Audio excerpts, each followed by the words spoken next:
c'est Anaïs de la chaîne Coup tes rêves et je vous retrouve aujourd'hui pour un petit haul tissu et patron. J'ai enfin fait ma première commande chez Dries & Stoffen et oui, je suis peut-être l'une des rares personnes à ne pas avoir encore testé leur site, mais maintenant c'est chose faite. Il y avait les frais de port offerts vers la France et du coup j'avais préparé un panier un petit peu avant le week-end et puis après j'ai entendu des sons de cloche de partout me disant ah oui, mais il y a tellement de monde qui va commander, peut-être qu'il y aura plus que tu voulais. Je me suis dit, mince, tant pis, je vais pas prendre les frais de port offerts et j'ai quand même commandé le jour juste avant les frais de port offerts. Tant pis, mais au moins j'ai assuré le coup parce qu'il me fallait vraiment ces tissus pour pouvoir coudre ce dont j'ai besoin pour cet hiver. Parce que ce sont des manteaux. Et oui, donc je me suis lancée, j'ai pris 2 lainages, ou en tout cas ce que j'ai cru être des lainages, et une doublure pour faire mon manteau. Le premier s'intitule Jaquette Fabrique Burnt Orange. Donc il se présente comme ça. Donc je pense que vous voyez bien la caméra, le orange, mais il est un petit peu moins orange que ça en vrai. Il est légèrement chiné avec un peu de gris. Il est super doux par contre. Et la petite surprise qu'on m'avait dit aussi de faire attention chez Dries & Stoffen, c'est que parfois, même si c'est pas indiqué, les tissus peuvent être extensibles ou alors il peut y avoir marqué extensible et au final ils le sont pas. Donc là le lainage il est un petit peu extensible. Donc il y a marqué jaquette dans l'intitulé du tissu, donc c'est censé être pour des vestes, mais à l'intérieur de la description il y avait aussi marqué manteau, donc je me suis dit bon ça devrait passer. Et puis pour le prix, franchement je vais vous dire, c'était 6 € le mètre et j'ai pris 2 mètres, donc je pense que dans tous les cas c'était une affaire. Donc l'extérieur est comme ça et l'intérieur comme ça. Donc on voit que c'est tricoté. Je pense que ça conviendra quand même pour ce que j'ai prévu d'en faire. Donc pour vous en dire un petit peu plus sur ce tissu, il fait 496 grammes par mètre carré, donc il est plutôt lourd. C'est en 140 de laise, 90% polyester et 10% viscose. Ensuite j'ai pris le même tissu mais il n'a pas exactement le même intitulé. Celui-ci s'appelle Jaquette Fabrique Stretch Light Grey. Donc c'est bien indiqué dans le titre que c'est stretch. Mais je me suis dit peut-être que ça sera pas stretch. Bon enfin j'ai fait des tests et il est stretch. Donc c'est pareil, 496 grammes par mètre carré, 140 de laise, 90% polyester et 10% viscose. Et je le trouve très très beau. Il est gris très clair. Chiné aussi. Très doux. Et l'intérieur, toujours pareil. Celui-ci était aussi à 6 € du mètre et j'ai pris 3 mètres pour pouvoir faire mon manteau. Non, j'ai pris 4,50 m pour pouvoir faire mon manteau. Je vous parlerai juste après des manteaux que j'ai prévu de coudre avec. Et puisqu'il s'agit d'un manteau, j'ai aussi pris une doublure pour aller avec. J'ai pris 4,50 m d'une doublure satin bordeaux que j'ai payé 2,50 € le mètre. Et j'en suis plutôt contente, cette doublure est plutôt épaisse. Enfin, je sais pas, il y a des doublures qui sont fines et légères. Celle-ci est un petit peu... elle a de la tenue. Et en fait, c'est quasiment, ou bien c'est la même que la doublure que j'avais achetée pour mon manteau opium. Donc c'est marrant de voir que je suis attirée par toujours les mêmes couleurs en fait. Ensuite j'ai fait une commande chez Benitex que je viens juste d'aller récupérer. Donc c'est des tissus pour le manteau de mon chéri. Et j'ai commandé du velours de laine fin limousine en 152 de laise, 390 grammes par mètre carré, 80% laine, 20% polyamide et j'ai payé 13,90 € le mètre. Donc je l'ai reçu comme ça. Je sais pas si vous allez bien voir à la caméra. Et je me suis dit, oula, c'est pas du tout ce que j'attendais. Et en fait, c'est parce qu'il est à l'envers. Donc, si on le met bien à l'endroit, là c'est pareil, je sais pas si vous allez voir la différence. On voit qu'il a des reflets à la lumière. En fait, c'est des, comment dire, des poils très courts. Donc on sent quand on passe la main. Et c'est très doux. Quand on passe dans le bon sens, quand on va à rebrousse-poil. Et c'est plutôt très fin. C'est beaucoup plus fin que ce que j'ai commandé chez Dries & Stoffen par exemple. Je connaissais pas du tout, je savais pas exactement à quoi m'attendre. Donc j'espérais que ça ressemble à un tissu pour manteau et que ce soit pas trop fin à la fois. Parce qu'il faut que ça tienne un petit peu chaud. Et c'était ma première commande de tissu pour manteau via internet. Parce que la dernière fois pour mon manteau opium, j'ai choisi directement en magasin. C'était beaucoup plus simple pour pouvoir toucher les tissus.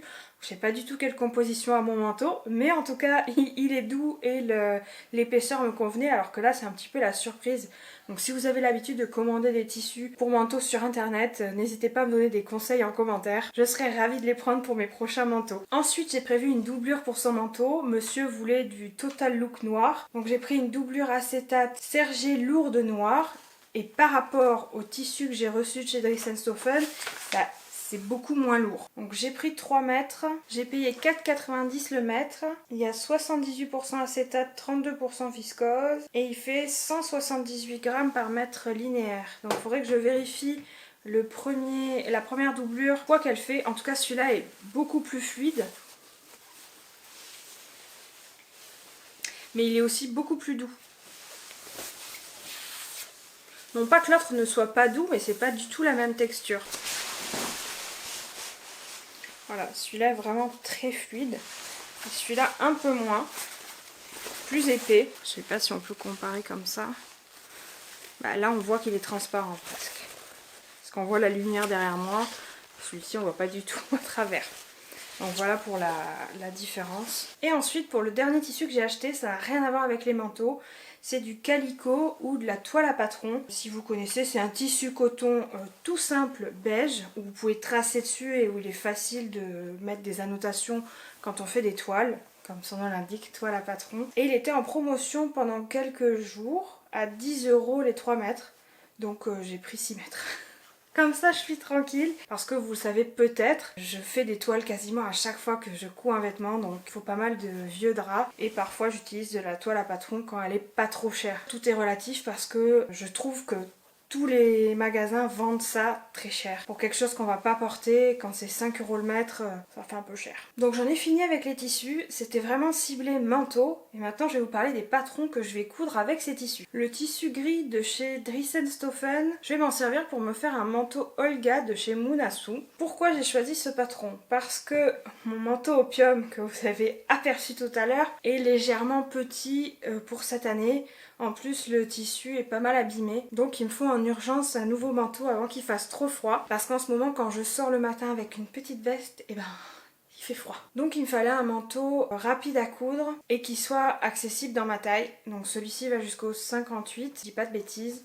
Par contre, il est plutôt tissu Vor. Mais à part ça, il est simple à coudre, il a une jolie ligne et ça me convient bien. Qui va du 34 au 58, c'est un manteau droit avec un col châle, un grand col. Il est doublé. Il y a une petite incrustation au niveau du col qui est la partie la plus difficile du manteau et qui est à coudre en tout premier. Donc après on est débarrassé, ça a l'air plutôt simple. Il y a une ceinture avec un passant qui est cousu à la taille. Il n'y a pas de poche, mais je compte les rajouter parce que moi un manteau sans poche c'est pas possible. J'ai toujours plein de trucs à mettre dans mes poches, ne serait-ce que mes mains en hiver quand il fait froid. Donc ça il faut pas que j'oublie de les rajouter. Pour ma taille 54-56, il faut 4,30 m de tissu. Donc j'ai pris 4,50 m chez Dries & Stoffen. Je sais que je serai large et qu'il me restera quelques chutes de tissu pour me faire un petit béret Montmartre. Il faut aussi 1,20 m de thermocollant, donc j'attends de le recevoir. Je l'ai commandé chez Rascol. C'est la première fois aussi que je fais une commande chez eux. Je ne l'ai pas encore reçu, mais ça devrait arriver demain. Donc on verra ce que ça donne au niveau de la qualité par rapport à ce que j'achète d'habitude. Pour le tissu orange, donc celui-ci, ce que je prévois, c'est un petit secret. Non, je rigole, vous allez vite le savoir. En fait, dans le cadre de la capsule couture patron gratuit, je vais vous proposer quelques patrons et DIY pour faire des capes. Donc j'ai acheté un tissu pour pouvoir moi aussi coudre ma cape. Et si ça vous intéresse, je peux même la coudre sur Twitch. Donc n'hésitez pas à aller vous abonner et dites-moi ce que vous en pensez. En parlant de capsule couture patron gratuit, n'oubliez pas que vous avez la vidéo d'Audrey de la chaîne Audrey V qui sort ce samedi où elle va vous présenter 40 patrons gratuits. Donc soyez à l'affût, ne loupez pas cette vidéo. Vous l'avez compris, cette doublure-ci va être utilisée avec le tissu gris pour mon manteau Olga. Je trouve que comme ça tranche un petit peu pour l'intérieur. De toute façon ça se voit très peu, il n'y a que moi qui le verrai. Donc j'aime bien les couleurs tranchées. Les tissus noirs sont pour mon chéri parce qu'il n'a pas de manteau non plus pour cette année. Donc c'est moi qui m'y colle. Pour une fois je vais tenter un manteau homme. Et en plus en grande taille. Donc autant vous dire que j'ai bien galéré pour trouver un patron adapté qui soit joli et à la bonne taille. C'était presque le parcours du combattant. Mais ne vous inquiétez pas, pour celles qui m'ont demandé des patrons hommes en grande taille, une vidéo arrive bientôt où je vous présente plusieurs marques qui proposent des grandes tailles. Et le manteau que j'ai choisi pour mon chéri va jusqu'au 60. C'est la marque Twig & Tail. c'est américain si je dis pas de bêtises, et c'est le manteau Men's Forester Coat. Il conseille ce patron pour les débutants aventureux, donc si vous avez déjà cousu quelques patrons et que vous êtes vraiment motivé, vous pouvez coudre sans souci parce qu'il n'a pas l'air compliqué non plus. Les explications sont bien sûr en anglais, mais il y a des vidéos pas à pas pour certains points techniques que vous pouvez retrouver sur le site. Il y a pas mal de versions pour ce patron, notamment plusieurs cols, plusieurs fermetures. Vous avez pour une poste de fermeture éclair, pour des boutons, pour une patte qui repasse par-dessus pour cacher la fermeture éclair. Il y a pas mal d'options pour les poches, pour les capuches, pour les cols. Pour la longueur aussi, on vous explique comment matelassez votre tissu. Et je crois que j'ai rien oublié. Mais vraiment, il a l'air très bien ce patron. J'ai fait sa toile dans un drap pour vérifier la taille. Il n'y a rien à modifier. Enfin si, la longueur des manches, j'ai 10 cm à enlever parce qu'il n'est pas aussi grand que les mannequins qui présentent dans cette marque. Mais à part ça, tout tombe nickel. Donc j'attends de voir sur le vrai tissu final. Mais je pense que ce sera une bonne surprise. Et d'ailleurs, tout comme mon manteau à moi, mon manteau Olga, je prévois tous les deux de les coudre sur Twitch. Encore, je suis désolée, j'en parle beaucoup. Mais si ça vous dit de me rejoindre, je vous mets le lien en barre d'infos. Donc je pense que vendredi ou ce week-end, je vais commencer le manteau pour mon chéri. Rien n'est écrit, il se peut que ce soit le mien, mais j'ai bien envie de commencer par le sien parce que j'ai déjà fait sa toile alors que moi je ne l'ai pas encore faite et il faut que je modifie au niveau des épaules parce que je sais pas si ça vous arrive à vous aussi en grande taille, mais les épaules, au lieu d'arriver à mon épaule, arrivent pas au milieu du bras mais largement en dessous de l'épaule et j'aime pas du tout, donc c'est la modification que je fais quasiment systématiquement sur tous mes patrons. Et même si j'ai l'habitude de la faire tout le temps, je fais quand même une toile pour vérifier que ça tombe bien parce qu'on n'est pas à l'abri des surprises. Donc je préfère perdre un peu de tissu et un peu de temps pour être sûre de ma taille et pas gâcher mon tissu final. Donc c'était une courte vidéo, j'espère qu'elle vous aura intéressé et je vous retrouve bientôt pour la suite des aventures manteaux.